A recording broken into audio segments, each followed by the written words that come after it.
इस पॉडकास्ट में हम बात करने वाले हैं रियल लाइफ इंसिडेंट्स के बारे में, जो कि हो सकते हैं घोस्ट के बारे में, भूत प्रेत के बारे में, पुनर्जन्म के बारे में। जी हाँ मेरे दोस्त, पुनर्जन्म की कई ऐसी केसेस है। शांति देवी का केस आप जाके सर्च कर लेना, गांधी जी तक भी इसको सुन के हैरान हो गए थे। इस तरीके के केसेस होते हैं तो कैसे होते हैं, इसके पीछे की साइंटिफिक रिसर्च क्या है, इस पे बात करेंगे। और मैं बात करूं तो मजा नहीं आएगा क्योंकि मैं एक्सपर्ट नहीं हूं। आज हमारे साथ इन सारे टॉपिक्स के एक्सपर्ट तारा मल्होत्रा जी हैं, जो कि एस्ट्रोलॉजर है, न्यूमरोलॉजिस्ट है और टैरो कार्ड रीडर भी है। इसके साथ स्पिरिचुअल हीलिंग भी करती है। कई सारे रिकॉर्ड्स भी बना चुकी है ये। और मैं आपको बताऊं, डिस्कवरी जैसे चैनल ने भी इनकी एपिसोड को फीचर किया है। वेलकम तारा जी, कैसे हैं आप? सबसे पहले थैंक यू सो मच, मैं बहुत बढ़िया हूँ। Thank you for having me on the show. मतलब मुझे लगता है कि जो लोग देख रहे हैं, जिनको इस तरीके की प्रॉब्लम है, या बहुत सारे लोगों को पैसों की प्रॉब्लम, हेल्थ की, या आप कह लीजिए कि लाइफ में कुछ ना कुछ सही नहीं हो रहा, तो मैं चाहूंगा आप उनका भी इलाज दे इस वीडियो में, इस पॉडकास्ट में, कि वो कैसे हील कर सकते हैं थ्रू न्यूमरोलॉजी और थ्रू एस्ट्रोलॉजी, या कुछ इस ऐसे इलाज हो सकते हैं, उसके बारे में भी आप बताइएगा।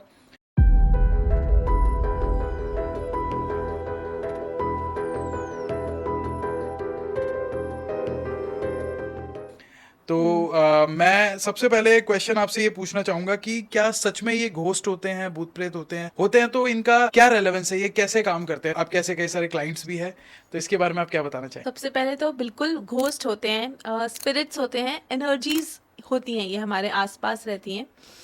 और ये सब एनर्जीज हमारे आसपास ही रहती हैं। घोस्ट और स्पिरिट्स में थोड़ा सा डिफरेंस होता है। घोस्ट ज़्यादातर उन जगहों से अपने आप को अटैच करते हैं जहाँ पे उनके कुछ अनफुलफिल्ड डिज़ायर्स होती हैं, या फिर उनके फैमिली मेम्बर्स ज़्यादातर होते हैं। घोस्ट जो होते हैं वो बहुत ज़्यादा हमें परेशान नहीं करते या हमें डिस्टर्ब, वो सिर्फ अपनी प्रेजेंस हमें शो करते हैं। लेकिन हमने तो ये सुना है कि घोस्ट जो है वो परेशान करते हैं। स्पिरिट्स और घोस्ट में डिफरेंस होता है, बिकॉज लेमैन, एक आम आदमी उन चीज़ों को शायद नहीं समझ पाता। अगर आप मेरा सीरीज देखेंगे डिस्कवरी पे भी, तो ठीक है। वहाँ पे क्लियर कट बताया गया है, और भी कुछ एक्सपर्ट्स हैं जिन्होंने स्पिरिट्स, घोस्ट और इन सब के बारे में, अनजान कहानियां है उसका नाम, और आप ठीक है। देख सकते हैं जाके उसको। वहाँ पे इस पे पूरी रिसर्च की गई है इंडिया के डिफरेंट पार्ट्स में जाके, और भी एक्सपर्ट्स हैं कुछ जिन्होंने इस बारे में बात की है कि ये दोनों अलग टाइप की एनर्जीज होती हैं, इनकी फ्रीक्वेंसीज अलग होती हैं, इनकी टेम्परेचर, प्रेशर, फीलिंग्स अलग होती हैं। ठीक है। तो घोस्ट ज़्यादातर आपको डिस्टर्ब नहीं करते हैं। वो आपकी फैमिली मेम्बर्स या उन सब प्लेसेस पे जहाँ पे उनके साथ कुछ मिसहैपनिंग हुई, या जहाँ उनकी एंसेस्ट्रल प्रॉपर्टी है, या कुछ उनका कनेक्शन है, वो वहाँ से ज़्यादातर अटैच रहते हैं मोस्ट ऑफ द केसेस में, जहाँ तक देखा गया है। ठीक है। बट जो स्पिरिट्स होती हैं वो अपने गुड और बैड एक्सपीरियंसेस कई बार ह्यूमंस के थ्रू फुलफिल करते हैं, जिसकी वजह से कभी कभी जिस इंसान को स्पिरिट पोजेस कर लेती है, या जिस जगह पे वो एनर्जी होती है, वो डिस्टरबेंस क्रिएट करती है। स्पिरिट जैसे कोई रेप विक्टिम हुआ, या कोई मर्डर हुआ, या कुछ ऐसी एनर्जी जहाँ पे उसको साथ बहुत ट्रॉमेटिक उसका एंड हुआ, तो वो हो सकता है कि वो जो ट्रॉमा, या वो जो पेन, या वो जो चीज़ है, वो वहाँ जो भी एनर्जी, सी स्पिरिट्स कैसे ऑपरेट करते हैं, हम उनके लिए एक वेसल है, जैसे एक घड़ा होता है ना। घड़े में पानी डाल दिया, अगर आप मीठा पानी डालेंगे तो वो मीठा पानी निकलेगा, और अगर आप कड़वा पानी, जहर डालेंगे, तो जो भी उसको पिएगा उसको परेशानी होगी। सिमिलरली स्पिरिट्स को अगर आपने अपने वेसल में, यानी कि अपनी बॉडी में किसी तरीके से, like through your blood, spitting और अदर थिंग्स, जो आप जहाँ पे आपका डीएनए इंक्लूड हो जाता है, बॉडी का डीएनए इंक्लूड हो जाता है, अगर वहाँ से आपने उसको एंट्री दे दी है अपनी बॉडी के अंदर, तो वो अपना एक्सपीरियंस आपके साथ कैरी करेंगे। कई स्पिरिट्स हमारे साथ होती हैं बट हमें उसका एहसास नहीं होता। जैसे मेरे एक स्टूडेंट थे, मेरे पास, वो टैरो सीखने आए, बहुत पहले की बात है, लाइक इट इज़ 2009 की मैं आपको बात बता रही हूँ। ठीक है। तो वो ऑलरेडी रेकी मास्टर थे। Reiki is a type of healing. अच्छा। इससे आप health, emotions, physical, mental, emotional, mind, soul and body की हीलिंग कर सकते हैं। आपके चक्रास की आप हीलिंग करते हैं। ठीक है। तो वो रेकी मास्टर थे, तो वो टैरो सीख के इसको एज अ प्रोफेशन आगे बढ़ाना चाहते थे, स्पिरिचुअलिटी की तरफ आके। तो जब हमने टैरो सीखना शुरू किया, तो टैरो की थर्ड आई अट्यूनमेंट मैं देती हूँ, जिससे आपकी इंट्यूशन और साइकिक पावर्स और एनहांस हो जाती है। There is a way to give the attunement, not all tarot teachers do that, but I give that attunement. तो जब अट्यूनमेंट के लिए मैंने उनका थर्ड आई चक्रा ओपन किया, तो वहाँ पे स्पिरिट प्रेजेंस थी, 3 स्पिरिट्स थी उनके साथ। जो उनको किसी भी तरीके का नुकसान नहीं पहुंचा रही थी। तब मैंने उनसे पूछा कि ये आपने अट्यूनमेंट जो लिया है वो कैसे लिया है, इंडिविजुअली लिया है या जहाँ से भी आपने सीखा है, आपने कैसे सीखा? तो ये सेट कि मैंने 50 लोगों के ग्रुप में रेकी की अट्यूनमेंट ली थी, जहाँ से भी उन्होंने सीखा। तो जो फ्री फ्लोइंग एनर्जीज होती हैं, स्पिरिट्स होती हैं, वो उनके क्राउन चक्रा से उनके साथ एंटर कर गई, बट उनको उस चीज़ से कोई परेशानी नहीं हो रही थी। बट जो हम एक्चुअली स्पिरिट पोजेशन का केसेस देखते हैं, जहाँ पे एक पीछे मेरे क्लाइंट आए थे, वो उनको आवाज़ें सुनाई देती थी, वो रात को सो नहीं पाते थे, उनका खाना खाने का मन नहीं करता था, जॉब से उन्होंने रिज़ाइन कर दिया और डिप्रेसिव टेंडेंसीज और अपने पेरेंट्स की तरफ भी बहुत अब्यूजिव हो गए थे। तो वो जो स्पिरिट थी वो एक ऐसी स्पिरिट थी जिसको उसने पोजेस किया था उस लड़के को, वो उसको टॉर्चर ट्रॉमा दे रही थी। तो दोनों ही तरीके की एनर्जीज थी, जो कि कितने सालों से अपने साथ कैरी कर रहे थे, 3 स्पिरिट्स उनको पता भी नहीं था। और एक तरफ वो स्पिरिट थी जो उस क्लाइंट के साथ जुड़ते ही उसको ट्रबल कर रही थी टू दी एक्सटेंड की खाना खाना बंद कर दिया, पेरेंट्स के साथ अब्यूजिव बिहेवियर शुरू कर दिया, अल्कोहल लेनी शुरू कर दी। तो स्पिरिट ने क्या किया, अपनी जो अनवांटेड डिजायर्स, अनफुलफिल्ड डिजायर्स थी, या फिर जो उनके स्पिरिट के साथ टॉर्चर हुआ, ट्रॉमा हुआ, वो उसके साथ स्टार्ट कर दिया। तो अलग अलग तरीके से ये सारी एनर्जीज ऑपरेट करती हैं। तो किसी के अंदर जैसे मैं मतलब मेरा एक क्वेश्चन आ रहा है कि स्पिरिट एंटर कैसे हो जाती है? मतलब आप बता रही है कि एक पर्सन था जिसको स्पिरिट ने कोई नुकसान नहीं किया और एक था जिसपे स्पिरिट यानी कि आत्मा ही हो गई। हाँ, एनर्जी बोल सकते हैं हम, एक रॉ लैंग्वेज में आप बोल सकते हैं, एक तरीके की आत्मा या एनर्जी या एक सोल, कुछ सोल, ठीक है। तो जैसे अगर मान लो उस आत्मा के बारे में बात करते हैं, तो कोई किसी के अंदर कैसे एंटर हो जाता है? अगर मैं इसके बारे में डिटेल में जानना चाहूँ, क्योंकि काम तो हम सारे लोग करते हैं, किसी के अंदर एंटर कैसे हो जाता है, मतलब ये क्या प्रोसेस रहता है, उसमें क्या बताना चाहोगे आप? देखिए, स्पिरिट एंटर, जैसे मैंने आपको बताया, उन्होंने रेकी की अट्यूनमेंट ली, यानी कि जो हमारे बॉडी के चक्रास होते हैं, अट्यूनमेंट के दौरान हम उनको खोल देते हैं, राइट, हम उनको ओपन कर देते हैं चक्रास को। तो जब उन्होंने अट्यूनमेंट ली तो उनके क्राउन चक्रा के जरिए वो चली गई, क्योंकि जो भी उनका टीचर रहे होंगे उन्होंने प्रॉपर प्रोटेक्शन उनको नहीं दी। जैसे I am also reiki grand master, तो जो हम रेकी के अट्यूनमेंट्स देते हैं तो हम 1-on-1 अट्यूनमेंट्स देते हैं। क्लासेस चाहे बैचेस में होती है, बट अट्यूनमेंट्स 1-on-1 होती है। तो ये रेकी मुझे, I am sorry to interrupt, ये रेकी क्या होती है? मुझे नहीं आइडिया, आप थोड़ा ऑडियंस को भी बताइए। रेकी एक हीलिंग मोडालिटी है। It is like a energy which is around all of us. अच्छा। जब हम उसकी अट्यूनमेंट देते हैं तो आपको साथ में सिंबल्स दिए जाते हैं, जो डॉक्टर मको यूसी ने डाउनलोड किए थे काफी सालों पहले, और धीरे धीरे वो एशिया की तरफ स्प्रेड हो गई। ये हीलिंग मोडालिटी है जिसके जरिए आप हेल्थ, रिलेशनशिप्स, मनी, करियर, मतलब कोई भी ब्लॉकेज अगर आपकी लाइफ में है आप उसको हील कर सकते हैं। हेल्थ, वेल्थ, रिलेशनशिप, यानी कि mind, body, soul, physical, emotional, mental, हर तरीके की प्रॉब्लम को आप डील कर सकते हैं। And it is a very subtle energy but very intelligent energy, because reiki से मैंने वो भी पेशेंट्स हील किए हैं जिनको स्टोन्स थे, क्योंकि रेकी के अंदर एक टेक्निक होती है उसको हम बोलते हैं साइकिक सर्जरी। मेरे एक क्लाइंट थे, पायलट थे वो, उनके वीकली टेस्ट होते हैं फ्लाइंग से पहले, तो उनके ब्लैडर में, गॉल ब्लैडर में एक छोटा सा स्टोन आ गया, तो वो फ्लाई नहीं कर पा रहे थे। तो शी केम टू मी कि अब ऑपरेशन हम नहीं कर सकते अभी, एट दी मोमेंट हम क्या कर सकते हैं। तो मैंने उनको 3 साइकिक सर्जरी के सेशंस दिए, जिसमें हम एनर्जेटिकली, एनर्जी वाइज आपका वो प्लांट जो ऑर्गन है उसको रिप्लेस करके एक स्पिरिचुअल ऑर्गन को प्लेस कर देते हैं। That's not a real surgery but a virtual surgery that you do, energy surgery. And in 3 sittings उनका गॉल ब्लैडर का स्टोन हट गया था। So that powerful is reiki, but it is a very intelligent energy. आपकी body में, mind में, soul में आपको ये हीलिंग्स प्रोवाइड करती है। ठीक है। तो जनरली ऐसा, मतलब मैंने सुना है कि कोई जैसे चौराहे पे पैर रखता है तो उस पर कुछ हो जाता है। जैसे पहले से मुझे भी बताया गया है, मतलब मेरी दादी माँ जो थी वो ऐसे बताती थी कि चौराहे पे कभी नींबू कटा हो तो उस पर पैर नहीं रखना चाहिए, ऐसे कुछ उतारा किया होता है। हाँ हाँ हाँ। तो ये सब क्या होता है? ये आत्माएं के थ्रू होता है, ये होता क्या है? मतलब आत्मा भी हो सकती है और एनर्जी होती है। बेसिकली उतारा क्या है, जैसे मेरे को नजर लगी है, मैं बीमार हूँ, ठीक है, तो मेरी मम्मी ने कहा कि देखो नजर लग गई है, मैं तेरे ऊपर से नींबू मार के इसको बाहर डाल देती हूँ। तो क्या किया उन्होंने कि मेरे आसपास एक और है, एक एनर्जी फील्ड है, उसमें क्या हुआ, किसी ने ईर्ष्या की, किसी ने जेलसी की, किसी ने मेरी तरफ कहा कि आज तो you know with a very envious और जेलस दिस थिंग, है ना। तो अगर मेरा ऑरा वीक रहेगा, मेरे ऑरा में गैप्स रहेंगे, तो क्या होगा, मैं वो एनर्जी पकड़ लूंगी। जब मैं वो एनर्जी पकड़ लूंगी तो मैं हो सकता है बीमार हो जाऊं, या मैं ठीक फील नहीं कर रही, या मेरा सर दर्द शुरू हो गया, if my aura is weak, है ना। It is like immunity, aura is like your immunity. अगर आपकी इम्यूनिटी स्ट्रांग है, आपको बीमारी नहीं होगी।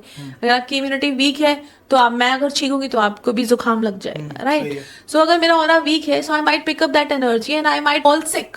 सो आप पुराने जमाने में कहते हैं मिर्ची वार लो, नमक वार लो।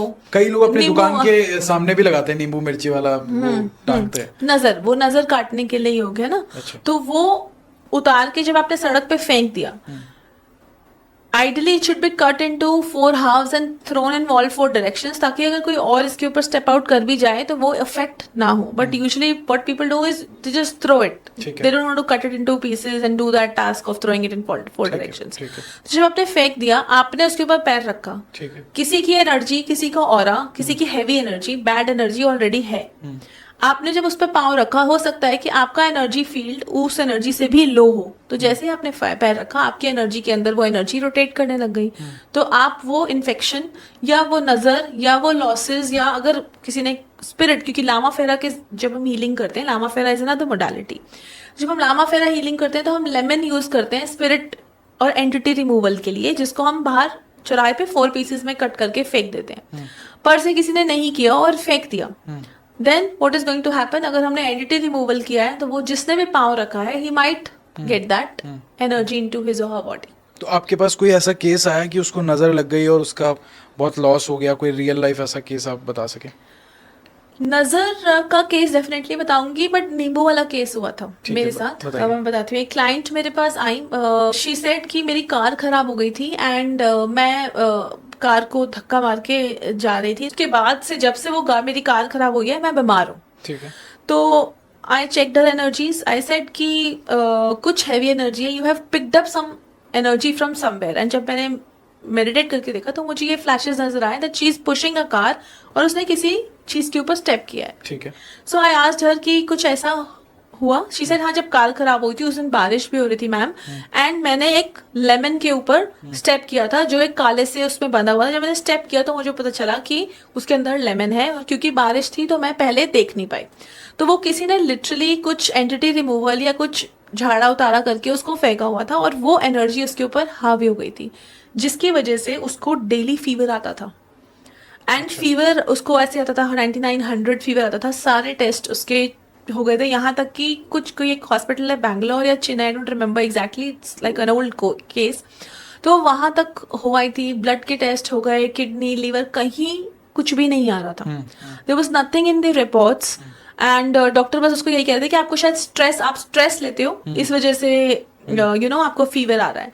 बट जब एनर्जीज चेक की तो मैंने उनको लाइव दिखाया मशीन के ऊपर कि सी, जो एक नॉर्मल ह्यूमन फ्रीक्वेंसी होती है, आपकी फ्रीक्वेंसी उसके बियॉन्ड जा रही है।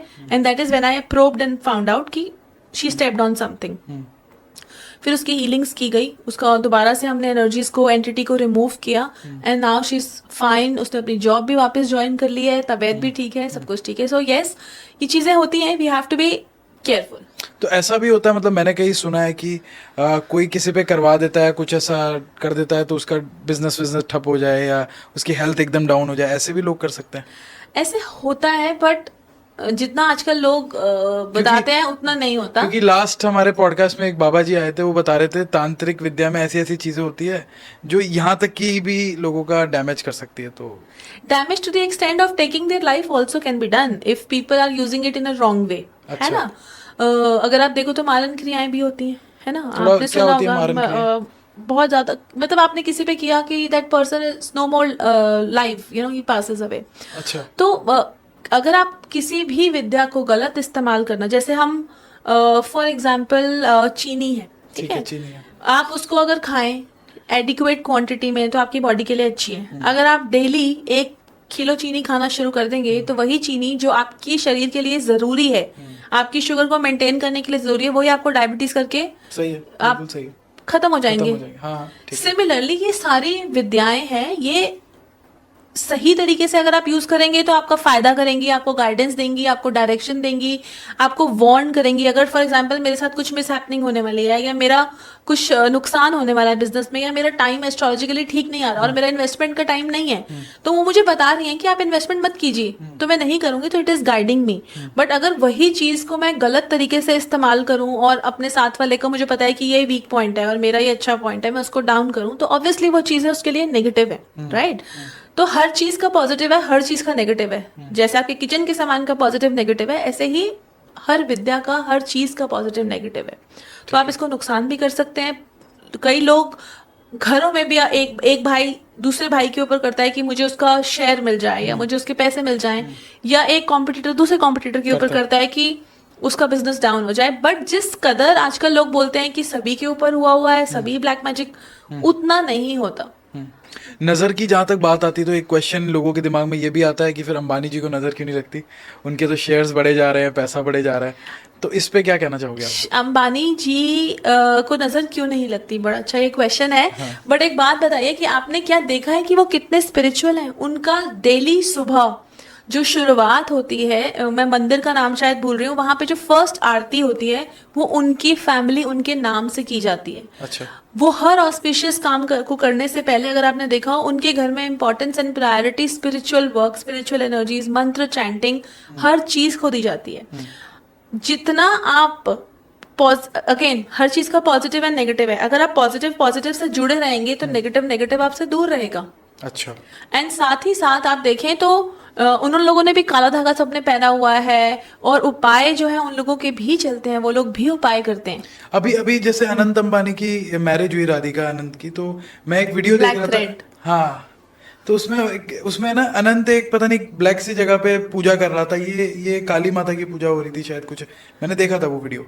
तो मैं that's what I am saying कि ऐसा नहीं है कि उनको नजर नहीं लगती या वो बीमार नहीं होते। अगर ऐसा होता तो अनंत अंबानी को जो इतनी सीवियर स्टेरॉइड्स की मेडिसिन जाती हैं या सब कुछ उसकी हेल्थ इशू है, वो ना होता ना।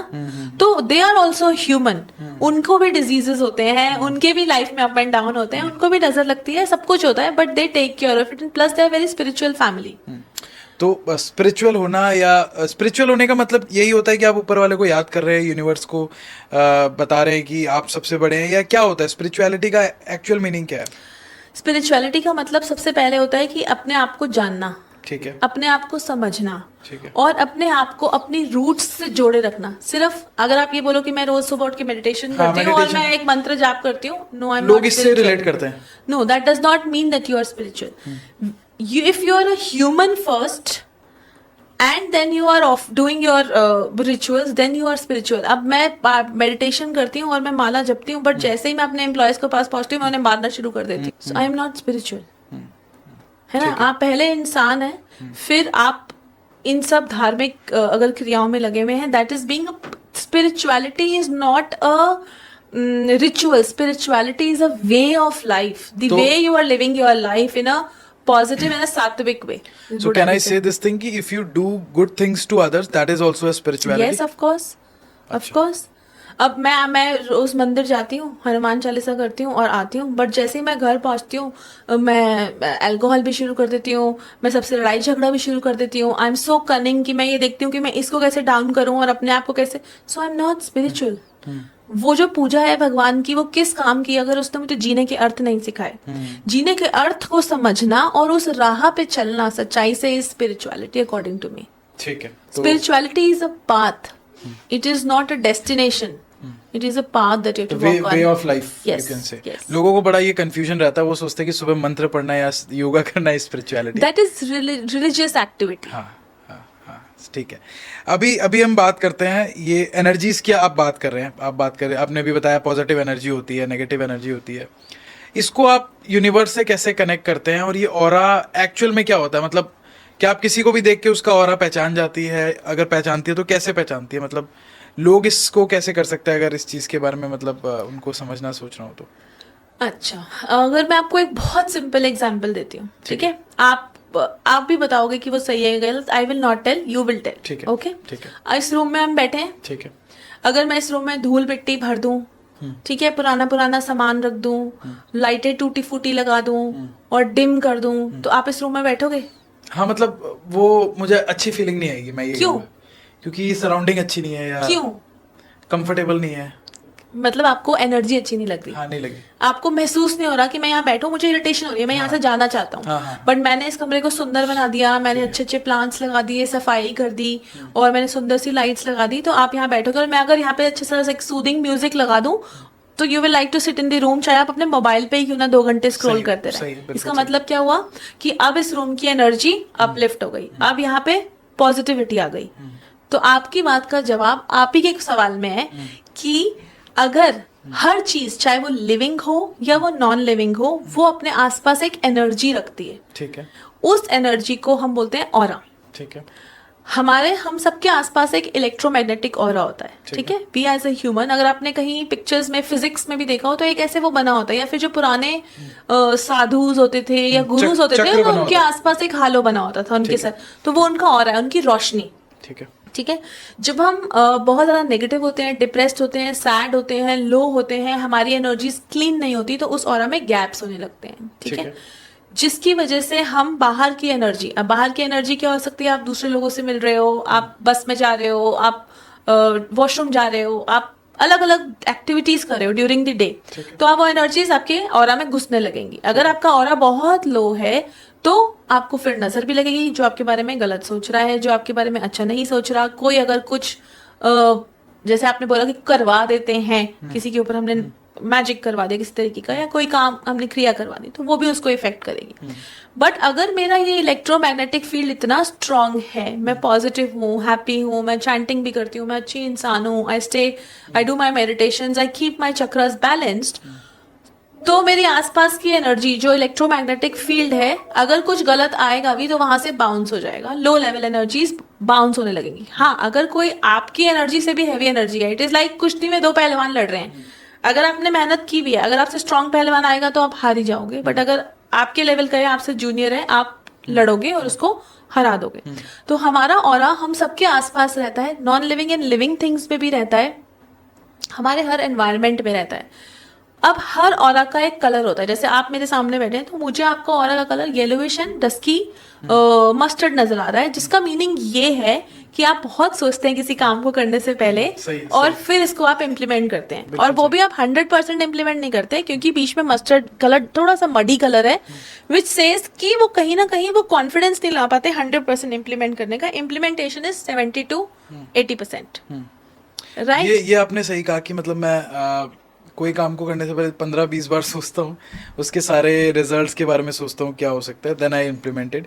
और समटाइम्स मुझे ऐसा लगता है कि जिस काम को मैं सोच रहा था पहले करने के लिए, उसको 15-20 बार रीआइट्रेट करने के बाद, उसके बारे में बहुत सोचने के बाद, जब मुझे लगता है कि वो नहीं लग रहा, ये जमेगा नहीं आगे, तो मैं छोड़ देता हूँ। 70-80% मैं काम उतना परसेंट आप, हाँ, क्योंकि वो मस्टर्ड जो मडी एनर्जीज है, that is around your aura. तो ये सब नेकेड आईज से भी ऑरा को देख सकते हैं, but that comes with practice. हर कोई देख सकता है, अच्छा, बट उसके लिए प्रैक्टिस चाहिए, एक कंसंट्रेशन लेवल चाहिए टू गेज दैट एनर्जी और ऑब्जेक्ट। तो हम ये कह सकते हैं कि जो बंदा बहुत पॉजिटिव है, जो अच्छी चीज सोचता है, एक्शंस भी लेना जानता है, तो उसका ऑरा अच्छा ही रहेगा। मतलब टू मेक व्यूअर्स अंडरस्टैंड कि वो कैसे डिसाइड, मतलब वो कैसे इस बारे में, अपने बारे में सोच सकते हैं कि जो बंदा बहुत पॉजिटिव है, पॉजिटिविटी लीड्स टू एक्शन, कि वो अगर अच्छा सोचता है तो वो किसी काम को सोचेगा तो उसको कर भी लेगा। तो वो चीजें हम उसको ऐसे रिलेट कर सकते हैं most of the times. But हमें ऑरा क्लेंजिंग की भी जरूरत होती है। देखिए ऑरा कैसे है, अगर आप रोज नहाते हैं, ठीक है, आप क्यों नहाते हैं? Because you want to keep yourself clean, ठीक है, करेक्ट। आप सोप भी लगाते हैं कभी कभी कि जो भी मिट्टी लगी है बाहर की एनवायरनमेंट की, उसको मैं हटा लूं, ठीक है। बट जो हमारे आसपास की एनर्जी है, उसको आपने पॉजिटिविटी से अप किया, आपने मेडिटेशन से अप किया, अच्छे एक्शन से अप किया, अच्छे फूड से। अच्छे फूड का मतलब क्या हुआ? No alcohol, no smoking, no, जब हम और एक सात्विक लेवल पे, बिल्कुल, और जो अगर हम सात्विक लेवल पे बात करें तो वो नॉनवेज भी, यहाँ तक कि लहसुन प्याज भी मना करते हैं, ठीक है। क्योंकि हमारे 3 गुण होते हैं ना, राजसिक, तामसिक और सात्विक। तो जो सात्विक ऑरा होगा वो कम्प्लीटली प्यूरिफाइड एंड बैलेंस्ड होता है। ज्यादातर लोगों का ऑरा राजसिक होता है। क्यों? क्योंकि हम जहाँ रहते हैं, हम अपने घर को भी देखते हैं, बिजनेस भी करते हैं, बहुत सारी एक्टिविटीज हम ऐसे करते हैं, इवन हमारा फूड भी मैटर करता है। अगर हम राजसिक की बात करें, हमने फूड बना के अगर रख दिया और 4 घंटे बाद मैं खाऊं तो वो राजसिक में आ जाएगा, और अगर मैं उसको सुबह बना के रात को खाऊंगी तो वो तामसिक की कैटेगरी में आ जाएगा, है ना। तो हुआ क्या? आप मुझे बताओ, खाने की एनर्जी चेंज हुई, खाने का ऑरा चेंज हुआ, राइट? ये तो आप खुद ही बोल रहे हो। जब हम फूड तक को इंक्लूड कर रहे हैं तो हर चीज एक इंसान के ऑरा को बनाती है, तो उसको हमें क्लेंस भी करना पड़ता है। कैसे कैसे करते हैं क्लेंस? अगर किसी सबसे आसान तरीका है, अगर हम पुराने जमाने में देखें तो आप नंगे पांव चलते थे। हाँ जमीन पे घर थे, इतने अपार्टमेंट्स, हाई राइज अपार्टमेंट्स नहीं थे, खुली हवा थी, पार्क जाते थे। आप मुझे बताओ कि आज के ज़माने के लोगों को आप देखो और पुराने ज़माने, हम बोलते हैं डिजीजेस नहीं थे तब, स्ट्रेस कम होता था, हैप्पी टाइम ज़्यादा होता था। वो क्यों होता था? क्योंकि जो वाइब्रेशन अराउंड दी हाउस और एनवायरनमेंट थी वो बहुत मैं बोलूँगी नेचुरल थी। अब क्या है, फोन, 5G, टीवी, कंप्यूटर, हमारी एनर्जीज एक तो वहां से डिप्लीट हुई, हमारा ऑरा वहां पे भी डिप्लीट होता है। अच्छा ओके, सेकंड, हम नंगे पाँव नहीं चलते। हमारा ऑरा क्या है, इलेक्ट्रोमैग्नेटिक फील्ड है, मतलब पॉजिट्रॉन एंड इलेक्ट्रॉन से बना है। अगर मैं इसको इस तरीके से बताऊं, है ना, साइंटिफिक तरीके से बताऊं तो यानी कि उसको रोटेशन चाहिए। अर्थ क्या है, कंडक्टर। अर्थिंग करते हैं हम जब हम बिजली भी लगाते हैं, है ना। आम आदमी के लिए क्या है, बिजली लगाते हैं तो अर्थिंग चाहिए। हमारी अर्थिंग कहाँ है? सही है, एनर्जी रोटेट ही नहीं हो रही। हाँ। तो जब एनर्जी, तो इसका सबसे सिंपलेस्ट तरीका है कि डेली 5 मिनट आप जमीन पे 10 मिनट नंगे पांव चले, फ्री माइंडेड, मोबाइल को चलाते हुए नहीं, फ्री माइंडेड, नेचर के करीब। करेक्ट। ठीक, तो इसका मतलब आप ये कह रहे हो कि जितना एक इंसान नेचर के करीब रहेगा उतना ज्यादा उसका ऑरा क्लीन रहेगा या क्लीन की तरफ जाएगा, ऐसा बता रहा है?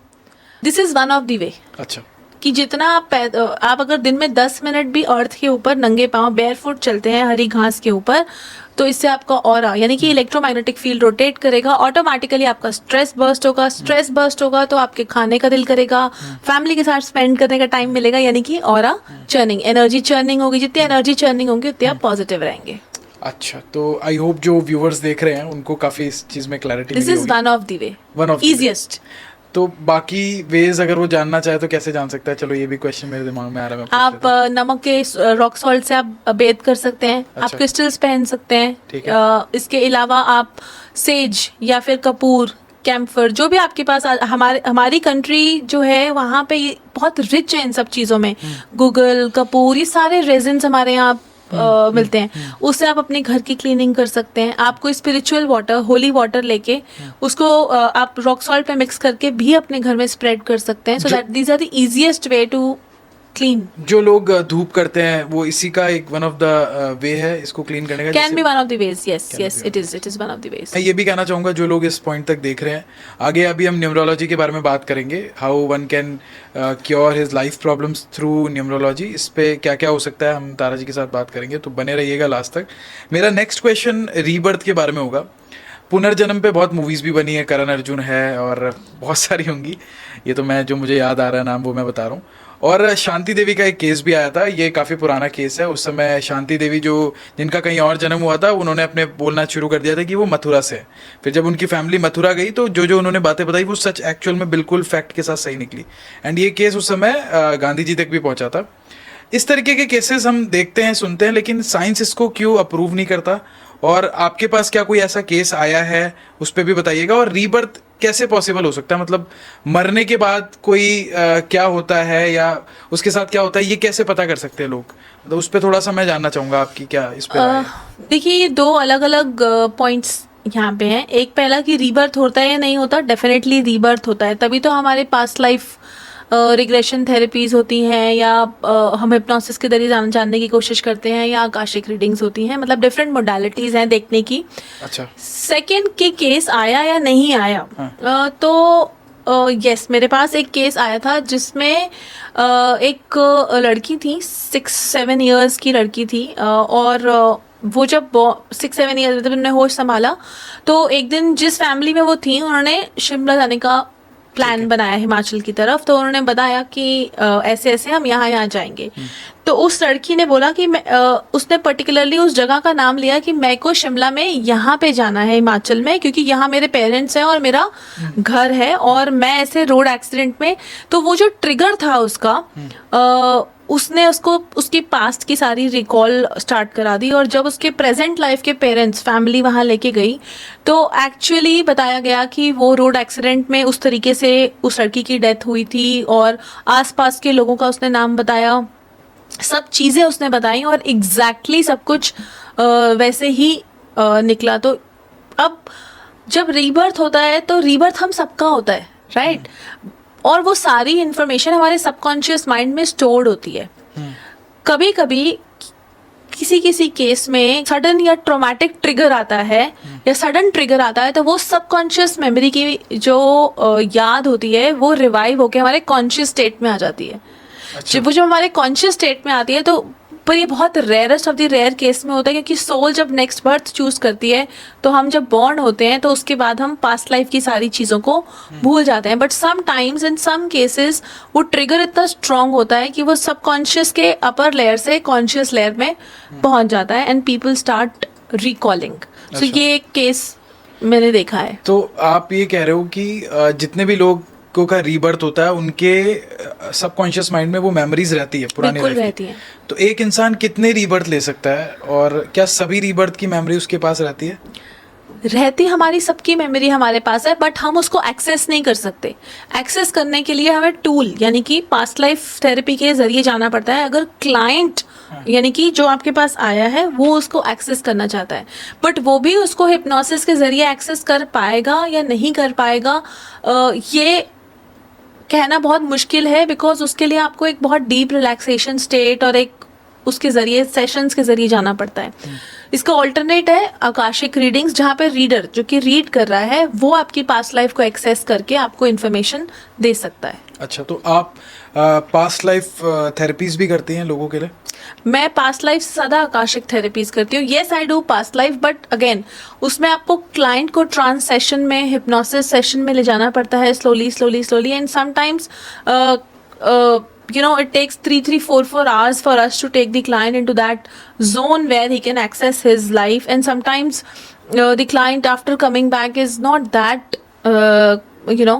comfortable. तो आप मतलब उसको पूरी उसकी पास्ट लाइफ याद दिला देते हैं? नो आप एक ज़रूरी नहीं है कि आप सारी पास्ट लाइव्स याद करें, बिकॉज अनगिनत लाइव्स हैं। हम कितनी लाइव्स जी के आए हैं इसका रिकॉर्ड नहीं है हमारे पास। तो जितनी लाइव्स उसने जी हैं वो दिखाना, हम एक क्वेश्चन या फिर एक कॉज के साथ जाते हैं पास्ट लाइफ के अंदर, राइट? फॉर एग्जाम्पल अगर मेरे को कोई पर्सन है, उसके साथ मेरा कुछ एक कॉन्स्टेंटली लड़ाई होती रहती है या कॉन्स्टेंटली एक टिफ बना हुआ है फैमिली मेंबर के साथ, and I want to know why is it that despite me trying hard with this person but still we can not work out this relationship. We go with that thought और that reason in that past life to find out the cause. या फिर किसी को जैसे severe acidity है, heart burn है और medications के साथ भी 20-20 साल हो गए हैं, वो क्योर नहीं हो रहा, then we go with that issue. तो ऐसे मैंने एक क्लाइंट का पास्ट लाइफ किया था, and when she went into that past life उसको सीवियर एसिडिटी, हार्ट बर्न रहता था। तो जब हम पास्ट लाइफ में गए तो वहाँ हमने देखा कि जिस बर्थ में वो पहुँची उसने ये देखा कि उस बर्थ में जब उसकी डेथ हुई तो उसके घर में आग लग गई थी, एंड वो उस आग में जल गई और सबसे पहले उसका stomach area started caught the fire, this area, because she was working in the kitchen or something, and then that is how she is carrying those energies, that wounds, those जो उसकी subconscious memory ने वो energy retain कर ली, and in the present birth उसको वो acidity and burning and पूरी जो उसका digestive tract था उसमें वहाँ पे ulcerations है। अच्छा, प्रेजेंट बर्थ में। So how we cured is we gave them past life के ही हमने हिप्नोसिस के जरिए उसको सेशंस दिए मैंने, जहाँ पे हमने उसको हमारे पास टेक्निक्स होती हैं जिन टेक्निक्स के जरिए हम वहाँ पे वो एनर्जीज को रिलीज करते हैं, कूल डाउन करते हैं उन एनर्जीज को। सो अब now that lady is far better. Medicine हट गई हैं because she was taking medicine from last 15 years of acidity, ulcerations and ये सब चीज़ों की, तो वो मेडिसिन हट गई हैं, बट येस अभी भी some wounds, some scars are there in the tract। तो इस हिसाब से तो आप मतलब अगर कोई भी इंसान को प्रेजेंट में कुछ बीमारी है तो क्या इसका मतलब उसका पास्ट लाइफ में वो इस चीज से रिलेटेड है? आप अगर कुछ बहुत क्रोनिक है जो बिल्कुल हील नहीं हो रहा, बार बार रेकरिंग हो रहा है, तो डेफिनेटली कहीं ना कहीं उसका जो कनेक्शन है वो पास्ट से आ रहा है। तो इजियर वे इज कि हम उसको आकाशिक रिकॉर्ड से टैकल करें, where we can get the remedies and give the client. Akashic record में आप खुद किसी के पास्ट लाइफ में जाते हो, एंड जो आपने दूसरा अभी बताया उसमें हिप्नोसिस में क्लाइंट खुद जाता है। करेक्ट। तो क्लाइंट को हम लेके जाते हैं वाया थेरेपी। तो हिप्नोसिस के बारे में मैं थोड़ा जानना चाहूँगा। मैं खुद क्यूरियस हूँ, जितना मैंने हिप्नोसिस देखा समझा, मैं देखता हूँ कि वो एक डायल से सामने करते हैं एंड लोग उस स्टेट में चले जाते हैं और वो कुछ भी कर लेते हैं। अगर कोई किसी को हिप्नोटाइज कर दे तो क्या कुछ भी करने को रेडी हो जाता है, ऐसा स्टेट होता है या फिर ये सिर्फ फिल्मों में दिखाई गई बात है? एक्चुअल में क्या होता है, आप बताइए थोड़ा। हिप्नोसिस में ऐसा नहीं है कि क्लाइंट बिल्कुल कॉन्शियस ही खो देता है। अच्छा। ऐसा नहीं होता। It is like a trance state, theta state होती है, जिसमें आपको पता होता है कि आपकी आसपास क्या आवाज आ रही है। बिकॉज जब हम उसको हिप्नोसिस में लेके जाते हैं तब हम उसको कमांड्स दे रहे होते हैं कि अब आप अपने आप को देखो, आप सीढ़ियां उतर रहे हो, now count this, do this, that, do that. तो वो हमारी इंस्ट्रक्शंस को फॉलो कर रहा होता है, बट ऐसा नहीं है कि वो बिल्कुल इस स्टेट में है कि बेहोश है और आप कुछ भी उसके साथ कर ले जाएंगे। ऐसा नहीं होता। वो आपकी कमांड्स को उसका माइंड, हमने सबकॉन्शियस जो उसका माइंड है उसको एक्टिवेट कर देते हैं। जब हम उसके सबकॉन्शियस माइंड के अंदर टैपिंग शुरू करते हैं तो ही कैन लिसन। जब when someone can listen you, definitely is understanding what you are saying. So when somebody is understanding what you are doing, तो ऐसा नहीं है कि वो कुछ भी आपके साथ करेगा और आपको पता नहीं चलेगा, ऐसा नहीं होता। तो बेसिकली आप उसको रिलैक्स करते हैं हिप्नोसिस में, यही होता है? रिलैक्स करते हैं टू द एक्सटेंड कि वो सबकॉन्शियस लेवल पे जाके अपनी मेमोरीज को एक्सेस कर पाए। अच्छा, तो कोई इंसान, जैसे हर इंसान का अपना नेचर है, कैरेक्टर है, तो क्या उसका करंट कैरेक्टर भी उसकी पास्ट लाइफ उसको भी डोमिनेट करती है?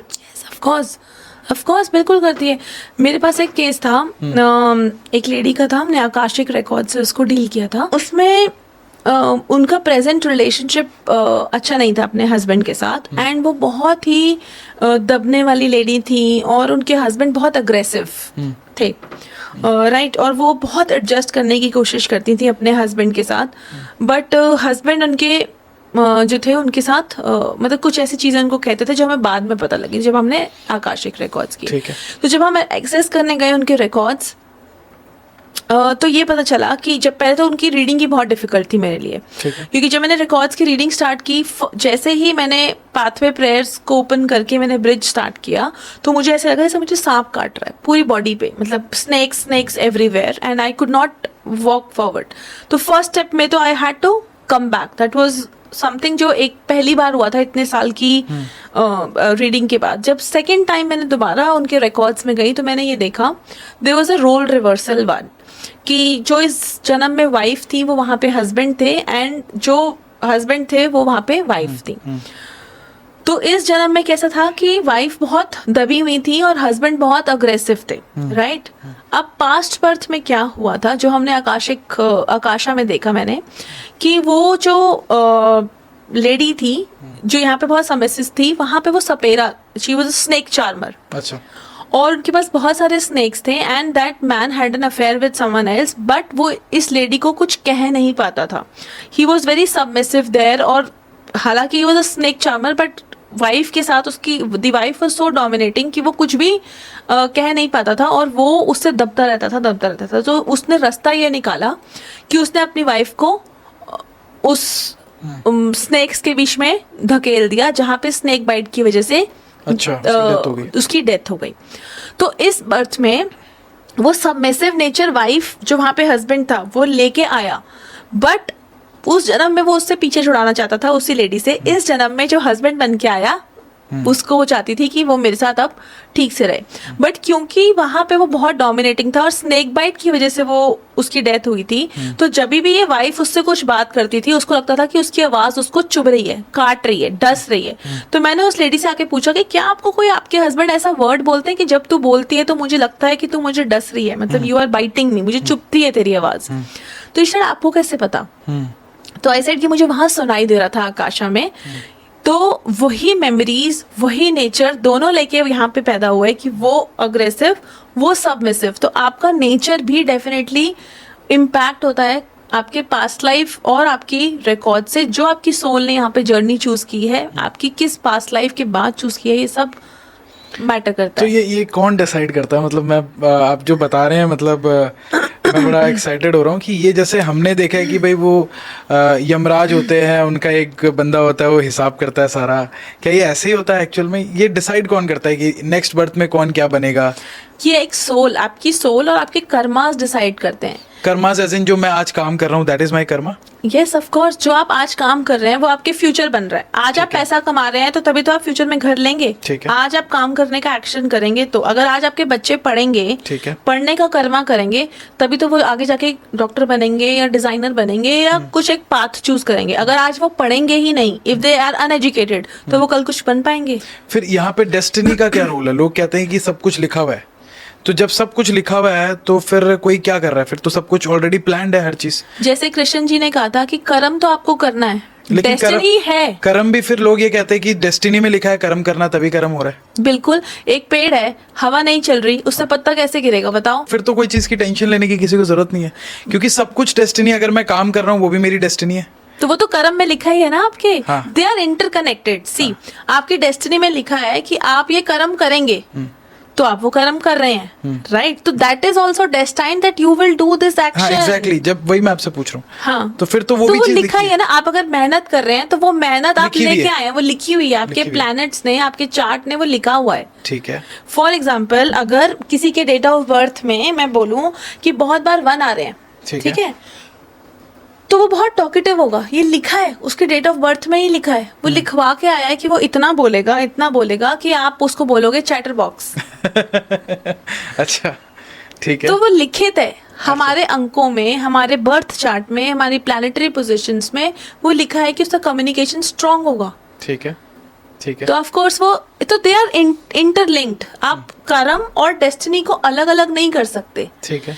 वो डेस्टिनी थी कि वो लीफ पेड़ से गिरना था, तो वो कर्म हुआ कि वो टूट गया।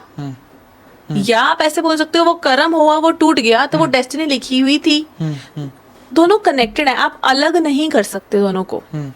तो भाई मैं आपसे वही चीज कह रहा हूँ कि अगर किसी की किस्मत में लिखा है तभी वो काम करेगा। अगर किसी की किस्मत में मेहनत करना लिखा है तो वो मेहनत करेगा। अगर किसी की किस्मत में लिखा है वो अमीर ही पैदा होगा तो अमीर ही पैदा होगा। एक कॉन्सेप्ट यहाँ पे फ्री विल का भी होता है। करने की कोशिश 80% हमारी डेस्टिनी होती है, 20% हमारे पास फ्री विल होती है टू डू दैट एक्शन। ठीक है। अगर हम देखें तो हर काम को करने से पहले, जैसे आप मेरे से सवाल भी पूछ रहे हैं, तो उससे पहले आपके माइंड में क्या होगा? ये सवाल पूछूं या ना पूछूं। Every action has a choice और फ्री विल। जैसे अब अगर हम देखें तो आपको प्रिडिक्शन ये बता देगी कि आज आपका स्टॉक में लॉस होने वाला है। ये लिखा है, डेस्टिनी में लिखा है कि आज मेरा ये नुकसान होगा, पर मेरी फ्री विल हो गई कि मैं वहां पे तब भी शेयर्स लगाऊं या ना लगाऊं। तो वो 20% का जो कर्म है ना, वो आपकी फ्यूचर भी डिसाइड कर रहा है। क्योंकि लोग बड़े ऑफेंड हो जाते हैं जब वो इस चीज के बारे में सुनते हैं ना। अभी भी शायद हो रहे होंगे कुछ कि अगर सब कुछ लिखा है, अगर कोई बहुत नीचे से आ रहा है तो फिर तो उसके नसीब में लिखा है, वो वैसा ही जन्मेगा।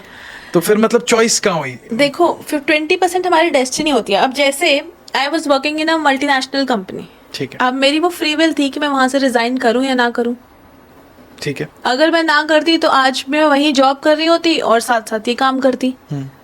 बट मैंने अपनी फ्री विल को चूज किया and I made a path here, जबकि I have a complete technical education and this work is completely different, spiritual and religious space. अब रिलीजियस की भी अगर बात करें तो इट इज कंप्लीट रिलीजन, जहाँ पे from where I come is somewhere जहाँ पे हम इन सब चीजों को नहीं मानते। But what I am doing is, मैंने अपनी फ्री विल से इसको चूज किया because I have seen things happening. तो वहां पे मेरी फ्री विल हो गई। जो लोग देख रहे हैं हम उनको ये कहना चाहेंगे कि you have also a choice कि आपको क्या करना है। मतलब मेरा ये कॉन्सेप्ट है, आप मुझे बताना मैं सही हूँ गलत हूँ। मुझे ऐसा लगता है कि destiny is not our in hand, मतलब वो हमारे हाथ में नहीं है।